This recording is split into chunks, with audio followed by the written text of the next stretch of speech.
I have heard the states referred to as laboratories of democracy many times, but I cannot remember that term used in reference to our federal republic.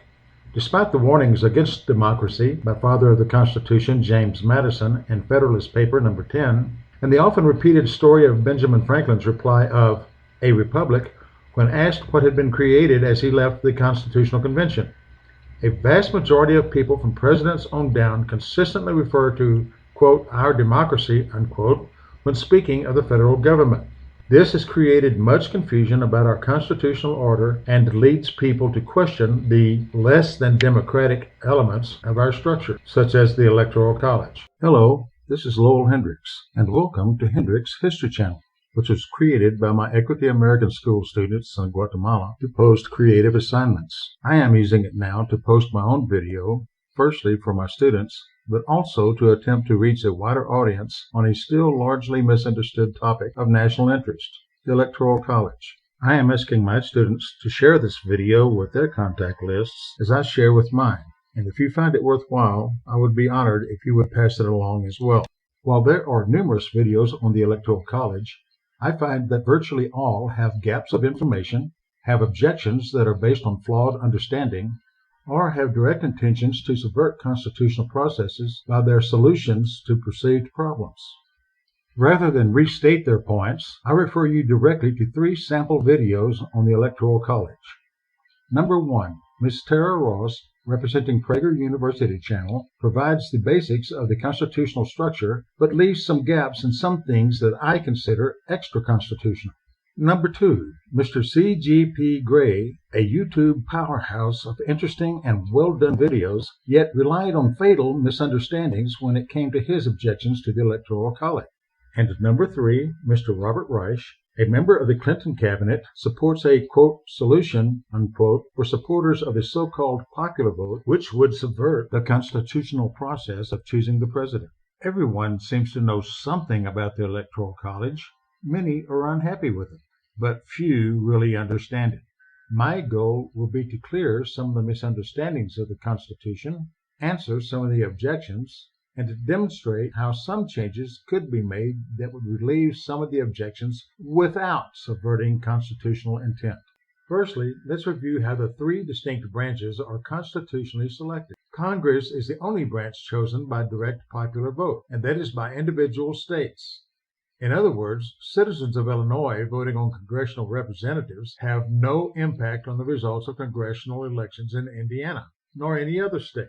Because all states have chosen to appoint electors by popular vote results, then in like manner the results of Illinois have no bearing on the Indiana results, and so on. In other words, there is no such thing as national popular vote in any constitutional sense. Every president has been chosen only through the Electoral College or other constitutional provisions. Each and every federal judge has been appointed by a president and confirmed by the Senate. No semblance of popular vote exists for 1/3 of the federal republic. Before we move on to my more detailed but brief explanation of how this came to be and attempt to solve the perceived problems, please understand that I will use some familiar terms but with very narrow meaning. But to keep things simple, if I use the term, it will only mean majoritarian voting. That means a winning vote must receive a minimum of 50% plus 1 or more. In the United States, all popular voting for electors is first past the post, and it is virtually the same for the elections of Congress in the different states. In FPTP, only a plurality is necessary to be the designated winner. In other words, in a 3 or more person race, the one with the most votes wins, even though their percentage may very well be less than 50%. Since any percentage greater than 50% is a plurality by definition, then I will use the word plurality regardless of which side of 50% the winner may be. The next 2 terms are very straightforward but are necessary to explain the third term. To call something constitutional means that it is either specifically required or specifically forbidden by the United States Constitution. If a law or action is in specific violation or subversion of the United States Constitution, then it is unconstitutional and therefore forbidden. The third term is most important to resolving Electoral College issues. Extra-constitutional means a law or action is neither required nor is it forbidden by the United States Constitution. For example, everything about political parties, their nominating process, and assignment of electors is extra-constitutional. Most of the remaining discussion falls into this realm. To understand the development of the Electoral College, let's firstly make a very condensed review of the events leading to our constitutional republic. Because of internal problems that led to the English Civil War and the English Bill of Rights, as well as the geographic challenges of the time, the British colonies were allowed to govern themselves between 1607 to 1763 in a system known as salutary neglect. During this time, a strong sense of sovereignty and individual identity developed, while generally maintaining a strong allegiance to the crown. The French and Indian War, where colonists had fought alongside the British military, ended in 1763. One of its purposes was to protect the British colonies from the French. George III soon demanded that a series of taxes be paid by the colonists to help defray the cost of the war. Colonists appealed to the English Bill of Rights that he did not go through the colonial governments and so was violating the guarantee of no taxation without representation. The series of events that followed are well known and led to the Declaration of Independence in 1776, ratification of the Articles of Confederation in 1781, and the Treaty of Paris in 1783. What is often overlooked is that the newly independent colonies now see themselves as individually sovereign states, not a unitary country. In the Declaration, one only needs to carefully review the wording of the final resolution to see the use of the singular and plural forms of the word state, as well as the context in which they are used. Article 1 of the Articles of Confederation is where you will see the words United States of America jointly capitalized and used as the name of a singular governmental entity for the very first time. Then you will see that Article 2 of the Articles of Confederation explicitly says that each state retains its sovereignty, etc., except for what may be delegated to the Confederation Congress. This concept of individual sovereignty is key not only to understanding the general concept of divided sovereignty in the United States Constitution, but also our focus on the Electoral College. Over time, weaknesses in the structure and other problems proved to be obstacles that could not be overcome. So, the Confederation Congress called for a convention in Philadelphia in 1787 to make repairs to the Articles of Confederation. The result was the Constitution of the United States of America. Not only was the executive and judicial authority added to the central government in addition to the legislative authority, but the Constitution completely separated these authorities into three distinct branches, with each branch having a distinct method for choosing its members. The states recognized that their mutual survival depended on an interdependence, but they did not want to lose their sovereignty. The constitutional division of sovereignty satisfied most states, but then complicated the issues of how to choose the officials of the central government, which then led to the crisis over equal versus proportional representation of the states. In what became known as the Great Compromise, a bicameral Congress was adopted in which a House of Representatives would have proportional representation based on population of the individual states, and a Senate that would have equal representation per state. Today, both houses are directly elected by the citizens of the individual states. Each state has 2 senators regardless of the population of the state. Going from California, currently the most populated state, to North Dakota, currently one of the least populated states, to all other of the 50 states, which gives a Senate a constitutional membership of 100. Representatives are apportioned to individual states after each census. In our 5 example states, we see apportionment samples ranging from most to least. The number varies across the other states until the extra constitutional limit of 435 is reached for the House membership. How to choose the executive was also a source of conflict in the debates concerning the new Constitution. Along with sovereignty issues, it was also clear that a direct vote of all the citizens of the states would virtually leave the decision to a few of the most populated states. In a stroke of genius, the innovation of the Electoral College was conceived. As long as the United United States of America remains a federal republic, the Electoral College remains as innovative as ever and the most fair way of choosing the executive of the central government. Each state would appoint electors in a manner of their choosing, with a great compromise would be the model for the number of assigned electors in each state. So each state would have the same weight of influence in choosing the executive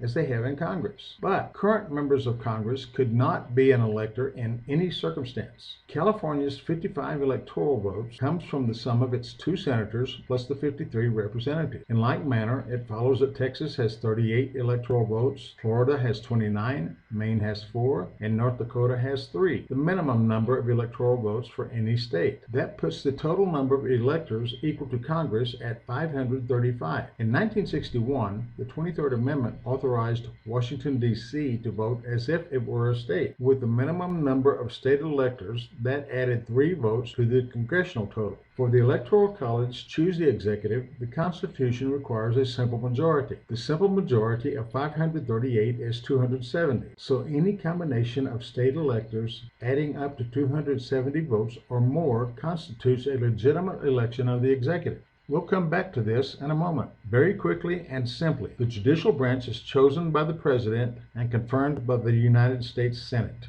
There is no voting at all outside of this process. So, what happened over time to create the current differences of opinion about the Electoral College? At first, most states chose to appoint their electors either by the legislature or maybe the governor. The few states that allowed citizens to vote did so by voting for individual electors, as political parties did not yet exist. Political parties began with the serious disputes between Hamilton versus Madison and Jefferson. Parties came and went several times, but what remains from them is the nominating conventions for presidential and vice presidential candidates. The 2 current major political parties solidified after the Civil War. By this time, direct voting for electors had been the majority process, with the last state appointed electors in the 1870s. Because of the new dominance of only 2 political parties, all states eventually allowed for each party to nominate their own electors, which virtually eliminated independent electors. Today, any virtue of independence is insulted as being, quote, faithless, unquote. To make matters worse, all states adopted the first past-the-post criteria, which eliminated any resemblance to, quote, democratic, unquote, voting. To make matters worse than that, virtually all states also made the results to be winner take all. This essentially disenfranchised all voters of second and third parties. Next, we will see how this works and what could be done to satisfy most citizens of the United States of America. So now we observe the results of the current system in the 2016 presidential elections. In that process, 232 persons of the Democratic Party and 306 persons of the Republican Party were designated as the electors to vote in the Electoral College. No one should be surprised that there were more options than the 2 major parties. Their influence had no effect on the outcome of the electoral vote, but it did reflect some examples in the first past-the-post, winner-take-all results, including the so-called national popular vote result. In the following examples, they will be collectively noted as the number 3. It is noteworthy that no candidate received a simple majority of the so-called national popular vote. It is also noteworthy that the final electoral vote does not necessarily match the total number of party-nominated electors. So, in the map of results, we see the geographic spread of states that voted in the plurality for one party or the other. We see that 21 states show Democratic electors and that 30 states voted for the Republican electors. That alone is no guarantee of the final winner in the Electoral College, but it does reinforce the idea that states elect the president, not the total mass of voters. Many states that voted for the Democratic electors were won by large margins, with a significant number of the states having large populations. On the other hand, while there were some states that had large margins for the Republican nominee, they were of smaller population. Many of the other Republican states were won by smaller margins, including Florida and Michigan, which each had less than 1% difference in the first and second place. This is how the so-called national popular vote is irrelevant to the constitutional process. California's 55 electoral votes went to the Democratic slate by a margin of over 61%. The same electoral votes would have been awarded if the margin had only been 31%, and it would not matter if the margin had been 80% or more. No more and no less than 55 electoral votes would have been awarded to the Democratic electors. North Dakota's 3 electoral votes were awarded to the Republican slate by a margin of nearly 63%. Again, the margin of victory has no bearing in winning the electors. It could have been as low as 26% or it could have been 100%. No more and no less than 3 electoral votes would have been awarded to the Republican Party. In both cases so far, and in any other case, there is no connection to margin of victory for any other state. Florida gives us an example of a plurality win. All Florida electors were awarded to the Republican Party with a 48.6% of the vote. The percentage does not matter as long as the red column is higher than the other two, regardless of whether it is above or below 50% of the total vote. Texas, the second most popular state, authorized the Republican slate of electors by a vote of 52%. But in the official December vote, 2 of the 38 Republican electors voted for others instead of the party nominee, leaving him with only 36 of the 38 Texas electoral votes, which explains the discrepancy between 306 Republican electors and the 304 votes actually cast for the nominee. In Washington state, not 2, but 4 Democratic electors voted for people other than the party nominee. In Hawaii, 1 Democratic elector voted against the party nominee. So, in the December vote, only 227 of the 232 Democratic electors voted for the party nominee, leaving the final winning vote at 304 for the Republicans and 227 for the Democrats instead of the expected 306 to 232. Media and establishment party types insult these electors as faithless. I applaud them as true heroes of how the original purpose of electors was supposed to work. I do not know their personal motivations, but we need more, not less, free-thinking electors such as these. So now we see why Mr. Gray's objections are fatally flawed because there is no single election, but 51 distinct ones. The only equality of a vote applies within each individual state, not with another. The only constitutional criteria is an absolute majority of the Electoral College. Nothing more, nothing less. Failing that, then the final choice lies with Congress. The so-called national popular vote has no standing in the constitutional process. So his argument is not with the Constitution, but with tradition. The question then is not how to abolish the Electoral College through a subversion of the Constitution, but how to preserve it, maintain constitutional integrity, minimize extra-constitutional inequities, maximize the choices for voters, improve chances for third parties, and likely have immunity from faithless justices. The answer already exists in the states of Maine and Nebraska. Maine is the easiest example for 2016. The statewide vote is won by the Democrats with a plurality of 48%. However, Maine and Nebraska use something called the congressional district method. The statewide vote only counts for 2 electors analogous to the 2 senators. Then, each congressional district selects its own elector according to the plurality vote of each. Maine's District 2 voted Republican, so the nominee of the Republicans was the authorized elector. Their District 1 voted Democratic, so the nominee of the Democrats was the authorized elector. Maine's electoral vote was thus divided between 3 Democrat electors and 1 Republican elector. In this method, the statewide results do not change. 2 electors awarded to the plurality party. Then 1 elector is elected by individual congressional district according to the plurality party in each congressional district.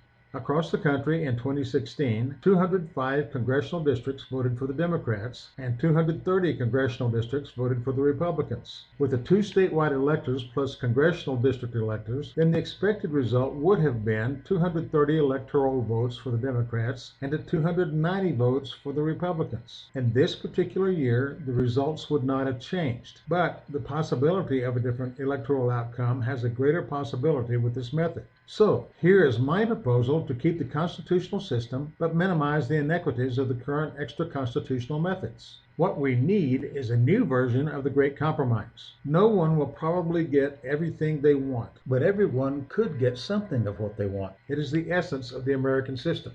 The idea of an interstate compact is not necessarily bad as long as maintaining constitutional integrity is the goal. Such a compact to adopt a congressional district method at a specific threshold would accomplish that goal. It sets a common timing for the change. It is not partisan. It can end the winner-take-all method, allow independent electors, and force a change in campaign strategy. That is, no more swing state campaigns, but then would force attention to swing districts instead. Only the strongest partisans could oppose this idea. It leaves individual state voting intact, but still preserves the original intent of states choosing the president.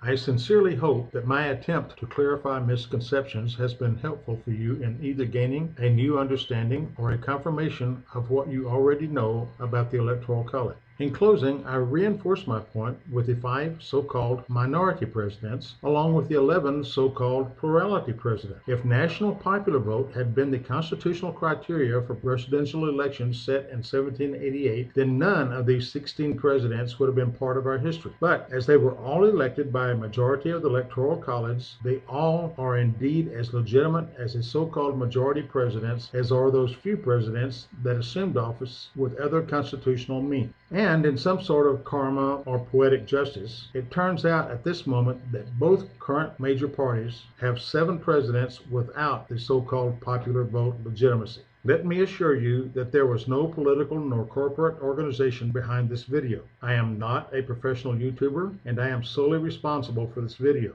As an expat teacher in an overseas American school, I am limited in any organizational activity to take this further. If you feel that this message should go further, then you can at least help by recommending or sharing this video. I am open to hearing suggestions or comments about preserving constitutional integrity while improving the appointment method for the elected. I have a page on Facebook called PC Issues and an email that is hendrixhistorychannel@gmail.com.